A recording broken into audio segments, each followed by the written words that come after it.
Today we're doing something a bit different. In fact, I think I've done something like this before. It's my top 10 PlayStation 1 games. It's a VR response. Who did this first? I think Paul did it from Retro Bait. I think he did it first, but I've watched another couple. I will put links to all the channels in the description bar thingy. But I can't remember offhand channel names because I'm poor like that. They've all done their top 10. They've all been wrong. wrong. They've picked a few good games, but they haven't picked the definitive top 10. Just a bit of fun. So I've picked my top 10. Found this really difficult. I discarded a few like this because although it's one of my favourite shooters, it's available on pretty much everything. So it's easy to discard a game that's not really, doesn't seem really PlayStation-y, if you know what I mean. Yeah, anyway, so my top 10. I think I've put them in order, but I'm looking and I've already changed my mind. Yeah, anyway, let's just crack on. So the first one I've picked is a point-and-click adventure, and just a classic game, Discworld. Voiced by a chap whose name I've forgotten. Yeah, chap whose name I've forgotten. Does it say? Doesn't say. But for those who don't know, this is the first in Terry Pratchett's series of books about a Discworld, which is a world that's flat, that sits on top of 4 elephants sat on top of a great turtle. Some would argue that the Earth is like that. Possibly right. Who am I to judge? I loved this back in the day. I spoke about it in my last pickups video, I think. Just a great game. Part of a trilogy. I don't think I ever finished the second one, and I never owned the third one, but it is a series I intend to go back to. So that's the first of my 10 favourite PlayStation games. That's Discworld. The next one is one of the greatest races on the PlayStation, in my opinion, and that's Touring Car Championship. I know a lot of people have gone for Gran Turismo. I really struggled not to put Ridge Racer in, but this was brilliant. I loved the mechanics of the cars crunching up and it being real life cars. At the time this came out, my dad had the Volvo T5, which features in the game. So it was just great fun, great racer. One that's still good fun today. That was part of a trilogy also. Yeah, spooky. The next game was also part of a trilogy. Another racer, Destruction Derby. I hope these all are. No, they're not. Yeah, Destruction Derby. I picked the first one because although some people preferred the second, I found the controls too flighty. These felt like real cars. When you hit things, it crunched. You had standard tracks, figure of 8s, which were great fun because you could pile him through and somebody hit you in the side and spin you off. Bowls where it was last man standing. Just brilliant fun, brilliant racer. Really upped I remember seeing this for the first time. My mate Simon, he had a big projector he'd got from somewhere. Yeah, and we hooked my PlayStation up to it and we had this on the big screen and it just looked and sounded amazing. Yeah, so that's my third pick, Destruction Derby. The next one is one I have no. I never played this back in the day. I played this through last year before. It's bloody hard. It really tested me. I mean, I'm not the best at games player, but to finish this takes some doing. Heart of Darkness. It plays a bit like Flashback, but a bit more cartoony, if that makes sense. Everything in the shadows can hurt you and kill you. It's just brilliant. Really enjoyed that. I like dipping into games I've never played, and it's always nice to find one like that you absolutely love. Heart of Darkness. The next game is Crash Team Racing. Now, I would argue, I'm a big car racer fan. I love Mario Kart, but I would say Crash Team Racing's better.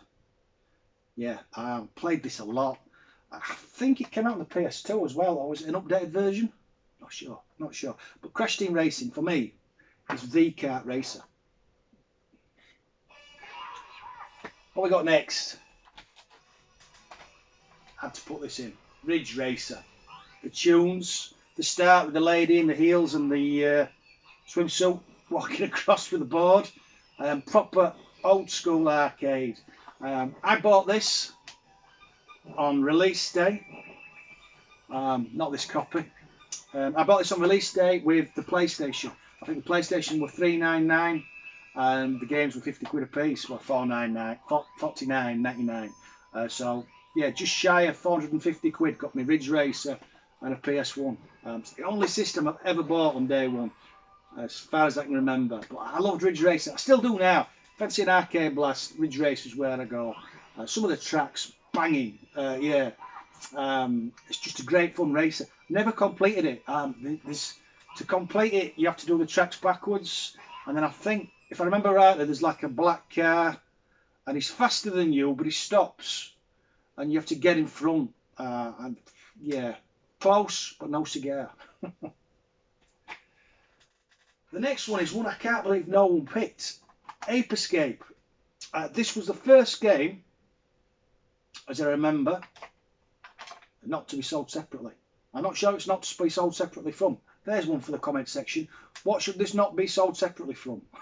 Yeah, I don't know. Ape Escape was the first game, I think, to use the dual analog controller. Very simple game. 3D platformer where you had to basically catch all the escaped apes. If you run at them, they had like flashing lights above their head and they'd go ah, and run away. So you had to sneak and use traps. And brilliant puzzle platform, really, really clever. I think there was a sequel to this on the PS2 as well, and possibly on the PSP, but I've never played those. I just love this.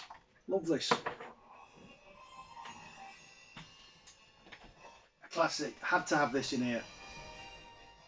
I was a big pirate back in the day. Big pirate. And Tomb Raider was the first game I bought after getting the PlayStation chips. And I just loved this. I played it all the way through. Loved the series. Always loved Tomb Raider. I know there's a couple of stinkers, and I know this isn't the best looking back now, but so nostalgic. Seeing the bear for the first time. The T-Rex. Yeah, it was like, whoa, what's that? Yeah, brilliant game. Brilliant puzzles. I think they should have stuck with the puzzle sort of thing. I liked having to figure things out, work my way up the mountains and the cliffs, rather than just shoot at stuff. Yeah, absolute belter. Tomb Raider. Next one. I wanted to get an RPG in here, and pretty much everyone's going to pick Final Fantasy VII or Suikoden. Both awesome games, but I played this through last year and I preferred it. And it's Star Ocean, second story. I think it's second story. Yeah, second story. I presume the original was on the SNES or maybe something older. It plays very like a Final Fantasy game, but the story's absolutely epic. You're back and forth in time, different worlds, in space. First time you meet the baddies, you haven't got a chance. I absolutely love this. In fact, I've just started playing the sequel on the PS2. I'm struggling with it, to be honest. I think it's one of them where you have to keep playing it. And I put it on for the first time a couple of days ago, for in about 5-6 weeks, because I haven't been able to get down here. And I just couldn't remember what I was doing. So I'm probably going to have to start that again. Because I would like to play the second one and then go on to the third one on the PS3. Because that looks good. Yeah, but this, for me, beats Final Fantasy VII. And I love Final Fantasy VII, so to say it beats it is a big thing for me. If you've not played this, you must. And then finally, I could only pick one game, really. This is perfect for me. Legacy of Kain, Soul Reaver. Oh, mine's got a sticker on the back I've missed. Yeah, Soul Reaver. You play Azrael. I'm trying to do all this from memory. You play Azrael. No, you don't. Yes, Raziel, not Azrael. I think he's is he an angel? Or is he? I can't remember. Anyway, yeah, You play Raziel, and you're trying to seek master on your you're trying to seek vengeance on your master. Sorry, you're basically an undead vampire. You have to gain energy by sucking in souls. You move backwards and forward in time, and it's a really clever dynamic because you'll see a ledge you can't reach, but when you go into the future, it's all crumbled. So now there's a step up. You know, it's really clever. Just a brilliant game. It's basically Tomb Raider, but without the boobs. Yeah, that's how I put it. Yeah, it's Tomb Raider without the boobs. So if you like Tomb Raider, but you fancy something a bit less booby, then this is the one for you. Yeah, it's one of my favourite games of all time. It had a sequel on the a couple of sequels, I think, on the Xbox and the PS2. But I think since then it's just quietly passed away. My good friend Pete, he was speaking about this on the podcast last week. The original game, this isn't the original. The original was more of a top-down, like Zelda type thing, which was also very good, but for me, this was just perfect. So they're my top 10. Obviously, you're allowed your own opinion. It's wrong, but you're allowed your own opinion. If you do fancy doing yours, it's always interesting to see what other people mistakenly think are the best games on the PlayStation. So feel free to put up your top 10. I do put in the comment section why these are all the top 10 games on the PlayStation. I'm exactly right. Yeah. Anyway, as ever, thanks for watching. Those who did. Catch you later. Bye-bye.